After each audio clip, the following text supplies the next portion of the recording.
Welcome to Sweet Life Beat Life. We hope this video helps.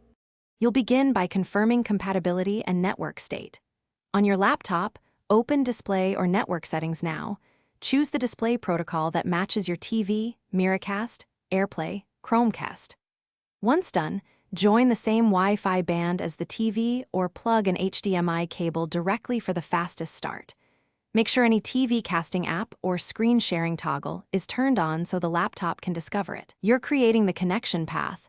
That's the essential first step before pairing or projecting. Now perform the connection and set display options.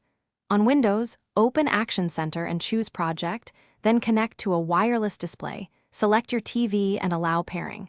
On a Mac, go to System Settings, Displays, then pick your TV under AirPlay Display and choose Mirror or Use as separate display.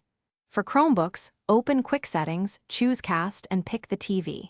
If you use HDMI, switch TV input and adjust laptop resolution and scaling so text and UI fit cleanly. These choices finish by optimizing and verifying.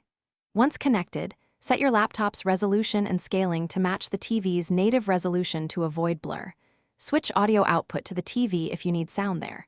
If you experience lag or stutter, make sure both devices use 5 GHz Wi-Fi or plug an HDMI cable. Wired is reliable. When the TV doesn't appear, reboot the laptop and TV, update wireless drivers and TV firmware, and temporarily disable firewall or VPNs. That single troubleshooting trick usually clears discovery and permission issues. Thanks for watching. Consider subscribing if we helped you.